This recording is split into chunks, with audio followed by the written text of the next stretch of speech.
Hi, my name is Cheyenne Montebello and I'm going to talk to you about behaviourism. So what is behaviourism?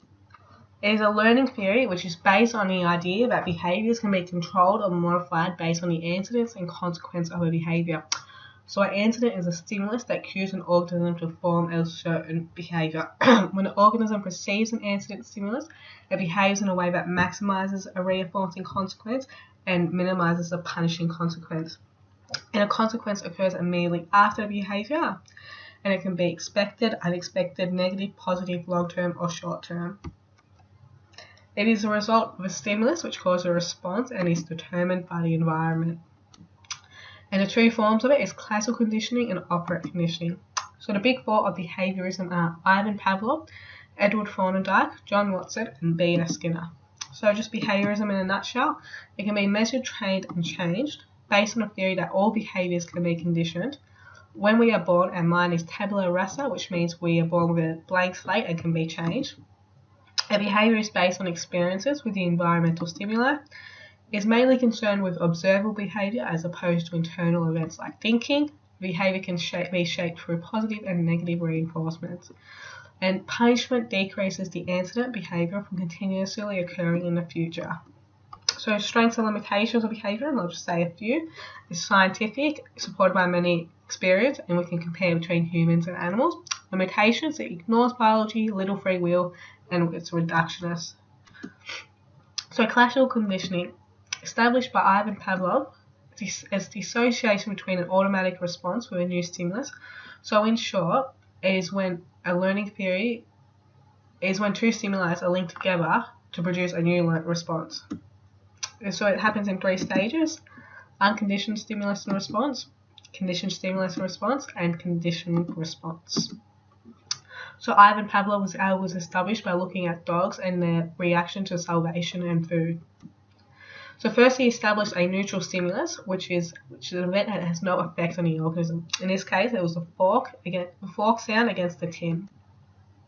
Then he goes on to an unconditioned stimulus, and it is an event in a physical environment that causes spontaneous activity in the response. In this case, it was the food being the unconditioned response. Then the unconditioned response is an action triggered by the stimulus. In this case, it was the salvation from the mouth. Then we go on to a conditioned stimulus, a previously neutral stimulus that elicits a conditioned response after pairing it with an unconditioned response. So it was the sound of a fork against the tin when the food was presented. Then we go on to a conditioned response, which is a response evoked by which is a alert behaviour in simple, and is the dog learning to salivate when the food was presented. So this is just a diagram of how we shape this condition. So strengths and limitations of classical conditioning. Strengths, it highlights from the environment, it's nurture over nature, and it can improve control and undesirable behaviours. Limitations, no free will or individuality, may lack validity, and associate fear with a stimulus. We might associate anxiety with a classroom, whereas you might associate happiness with a classroom. So my classroom experience was I sometimes relax in classroom with relaxed and pleasant stimuli, associating music to go back to class, associating third period before lunchtime with hunger, and associating maths with anxiety. So operant conditioning, established by B.F. Skinner, who thought one should focus on external causes of behaviour rather than internal. So it is a learning theory which is controlled by consequence. The fundamental roles in operant conditioning is positive reinforcements, which are favourable events or outcome, negative reinforcers, which are the removal of an unfavourable event, positive punishment, which is sometimes referred to as punishment by application, and negative punishment, also known as punishment by removal. And it happened in three phases, which is Skinner's ABCs. So Skinner's box, Skinner established an operation chamber called Skinner's box where rats were placed in, and he was able to establish reinforcements. He established positive reinforcements by a lever which was present in the box, which resulted in pallets when pressed. And he established negative reinforcement when accidental lever pressage triggered by the rat caused an electric shock. So this was just a diagram of his box. So schedules of reinforcement, so a quote by Skinner. So scheduled reinforcement in the classroom is continuous reinforcement when an animal is positively reinforced or human is positively reinforced every time a specific behavior occurs. So fixed ratio reinforcement is when behavior is reinforced only after the behavior occurs as a specific number of times. Fixed interval reinforcement is one reinforcement is given after a fixed time interval, providing at least one correct response has been made. And variable ratio reinforcement is behavior is reinforced after an unpredictable number of times. So variable interval reinforcement is providing one correct response has been made. Reinforcement is given after an unpredictable amount of time has passed. And it shows how the response rate is fast and extinction rate is when people forget is slow. So punishment. Punishment is the opposite of reinforcement as it is designed to eliminate or weaken a response rather than increase one. Can work directly by applying a shock, which Skinner did, or indirect by removing a potential rewarding stimulus.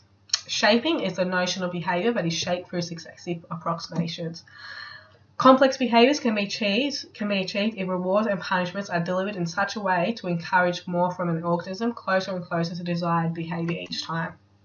And the conditions required to achieve this reward should shift each time the organism comes a step closer to desired behavior. So strengths and limitations of operant conditioning. There are some strengths, scientific, extremely visual in controlling students. When rewarded for good behavior, most likely to repeat that behavior, and it's practical. Weakness, it's not applicable for everyone, relies on the environment, lacks cognition, and could return to bad behavior once the reward is given. So these were my classroom experience.